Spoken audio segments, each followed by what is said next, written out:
Like all media, video games are not immune to their fair share of repeating elements.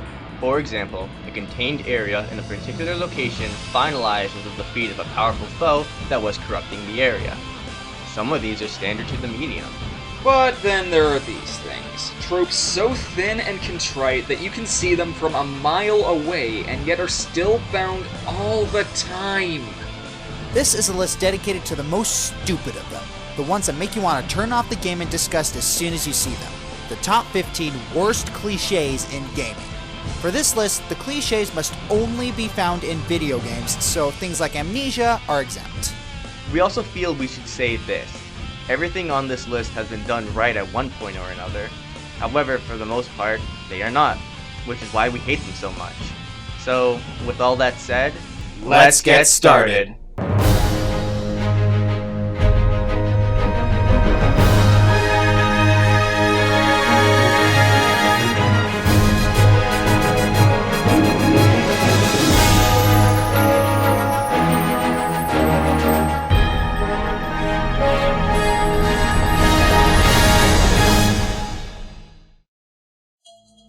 You know that this is going to be a fun list when this thing is at the bottom.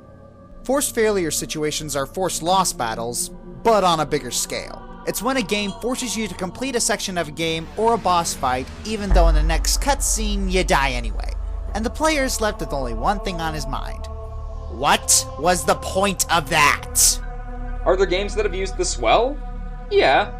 As Josh said in his top 10 video game endings, the ending of Halo Reach works so well because everyone understands that this is now a forced loss scenario resulting in the honorable death of Noble 6.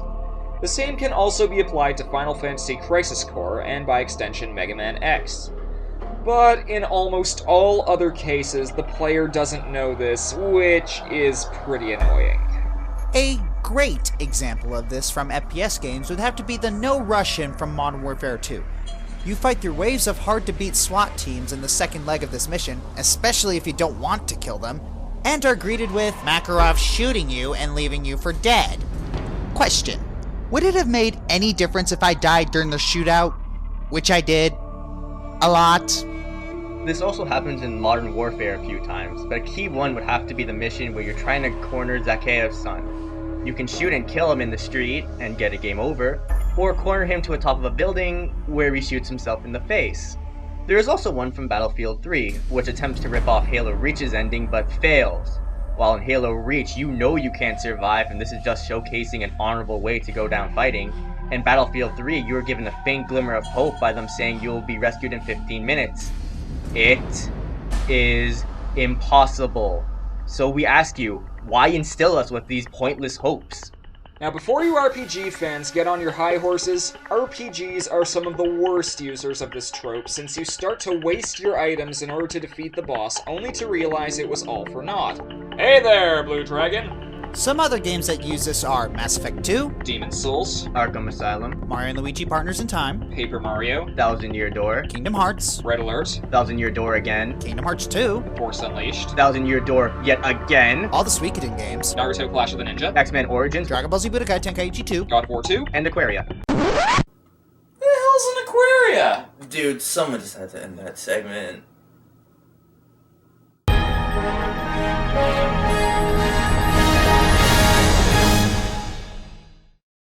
Luck-based events may keep things spicy and interesting, but when it's the difference between winning and losing, it can be very frustrating. I'm sure we've all faced that one boss that in order to win against it, you have to pray to Lady Luck herself that it doesn't use a particular move. Jasper Bat Jr., the Boost Garden, Demix. Dance, water, dance! There are even games based around such events, like Mario Party, and while we love this series, some of the stuff in it ticks us off. Some of the mini-games are decided by luck alone, which is completely ridiculous. And there's also the game guy, who takes all your coins if you land on one of his spaces, and forces you to bet them all on the game you have less than a 50% chance of winning. But one of the worst offenders is most of the Pokemon series. Now, don't get us wrong, we love Pokemon. When it isn't constantly kicking us in the nuts.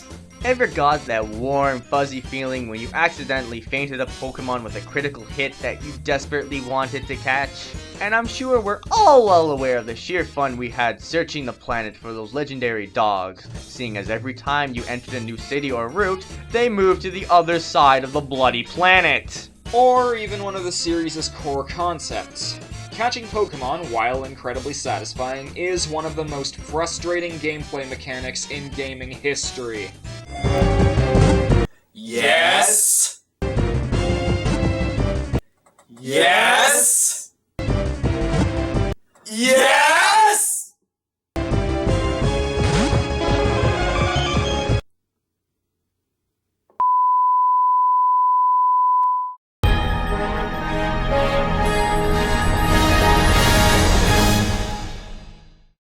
Rapid input sequences, or button mashing, are used during sequences of panic or high-speed action.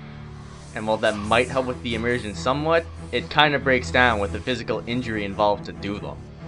Seriously, I've broken controllers because of these sequences. And let's not forget how nice your hands feel after these sequences are done. I've gotten burns, freaking burns, from playing Mario Party. And there are whole games that have you press the same button over and over, like Dynasty Warriors. Say what? Dynasty Warriors is the button masher. I am going to kill you, you son of a...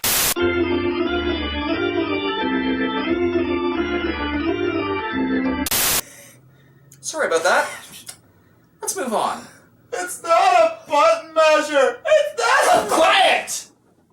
A lot of fighting games do this as well.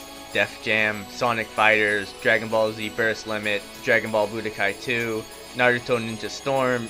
You know what? Most anime games do this. The Canary Mary minigames from Banjo-Tooie, however, are often said to be the most painful example. You have to hammer down the A button for 3 minutes straight at inhuman speeds. You also have to race her 4 times, every time she gets faster, and if you go too far ahead, she will rocket ahead of you to first place. To this day, I still haven't completed all of her challenges. I got blisters on my fingers!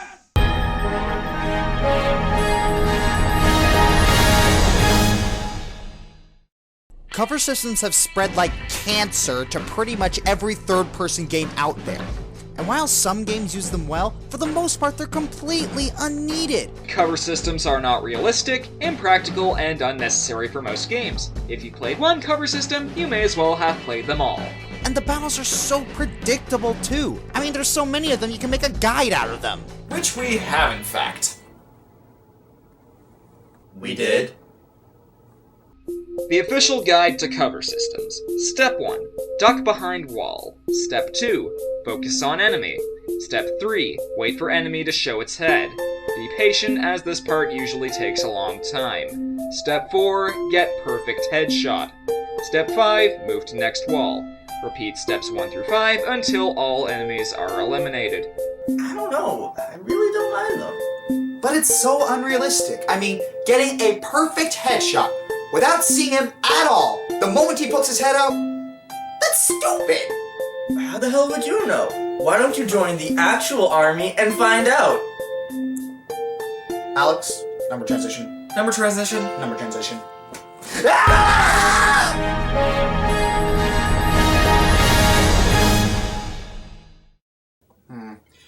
Hey Chewie, can you go get some sodas for us?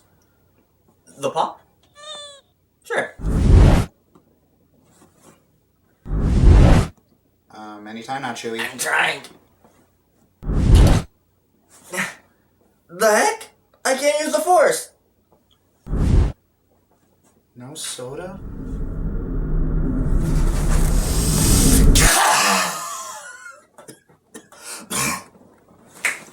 The heck? What's going on? I can't use my aerial blades either. What's going on? Where are powers gone? I don't know. It doesn't make any logical sense. Pretty stupid, huh? Well, now you know how we feel about ability loss. No, seriously guys, I can't use Shut up, Josh. Ability loss can get very annoying. Once you get used to your powers, weapons, abilities, and then have them suddenly taken away, the game loses a bit of its fun. Probably the worst offenders in Lost Kingdoms 2, where your sister takes away your ability to use cards, which are your only method of attack. Now, this wouldn't be a problem if it were a stealth mission or something, but no, it throws you right into the lion's den. And who has to kill them? Your partner, whose attacks are incredibly weak, and if he happens to die, mission over, start again. Granted, this sort of situation can be interesting if it's an optional and/or temporary mission like in Fable, Skyrim, or even Wind Waker. Or taking away abilities to truly test the player's skill without crutches like in Super Mario Sunshine. But permanently taking away our powers at the beginning of the game after we get used to having all these cool abilities is totally pointless. And don't give us that crap of giving us a taste of what's to come. It's just a major buzzkill and there's no excuse for it. See also Castlevania Symphony of the Night.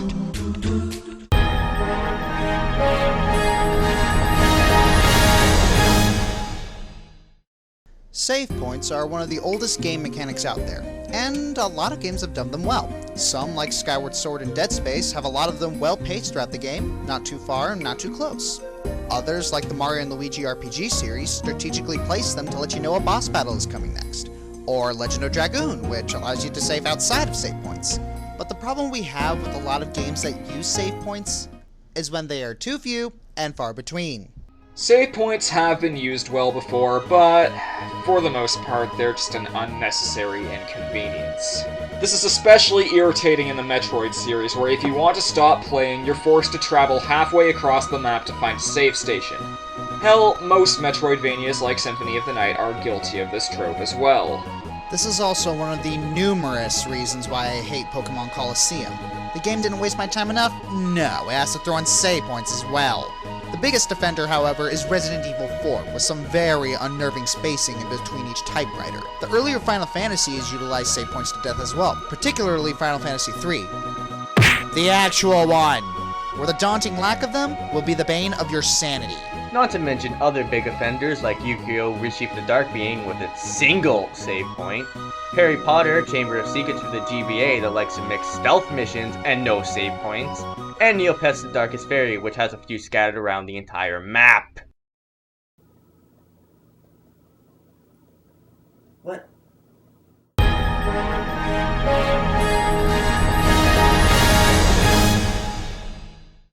Each gamer usually has a hatred for a certain type of level. Some gamers hate ice levels, some gamers hate space levels, and some gamers hate lava levels. However, the general consensus is that the water level is the worst. Water levels are unavoidable. Water is one of the Earth's natural forces, and its classification as a classical element by many cultures lends itself to a fountain of creative ideas. The thing is, most gamers don't hate these levels for their iconography, it's more what they do to the mechanics. Most of the time, water levels alter gravity and reduce speed, leading to a completely foreign system that's difficult to get used to. This is especially frustrating when enemies can move freely in the water while you have to cope with the restricted movement. In the Metroid games, they will usually place this kind of situation at least once before you get the gravity suit. Another common trait for water levels is to introduce a breath meter. While some games make sure to give you plenty of time to get out of the water before you drown, there are some levels, like the combination from Conker's Bad Fur Day, that give you next to none. And there are some that are just poorly designed. Everyone knows of the infamous Water Temple, which wasn't technically bad per se, it was just repetitive and long. Or Banjo-Tooie's Lord Wu Fak Fak, in which the developers didn't realize that slow turning speeds and a speedy enemy aren't very conducive to a good boss fight. And there are some that just completely changed the core gameplay for this segment only. The underwater level from TMNT with that freaking seaweed, or Atlantica. Swim this way, we'll dance and we'll play. Now it's very easy, come on in, just take a chance and shake a feet. Wait, why are we killing water with fire?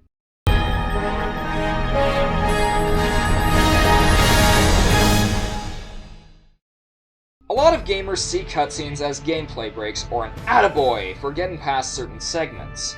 And what's their first instinct? Place the controller down and watch the cinematics unfold. And then what happens when the QUICKTIME event appears? The game brutally punishes them for not knowing better.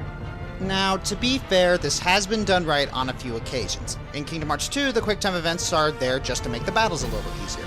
In God of War, all the finishers are QUICKTIME events.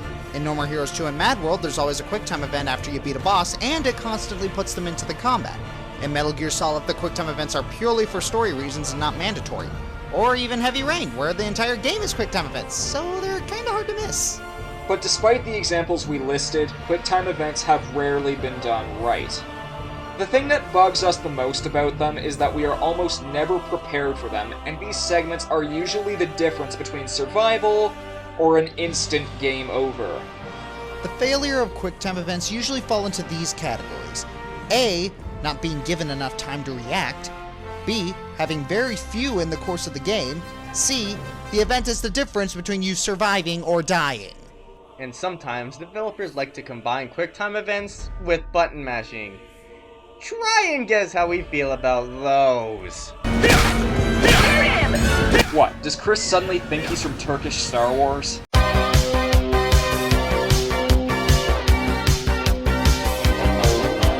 Ninja Blade is downright insulting with it though. You press one button during each cutscene, and if you happen to fail, it rewinds a few seconds so you can do it again, and there are no consequences for failure! Just like the Ontario school system. You're not even from here. You know, that's the truth. Americans. And if you break it down, QUICKTIME events are silly. It's one button! What's the point? Again, except when Capcom decides that it's not. Nope, take that off screen!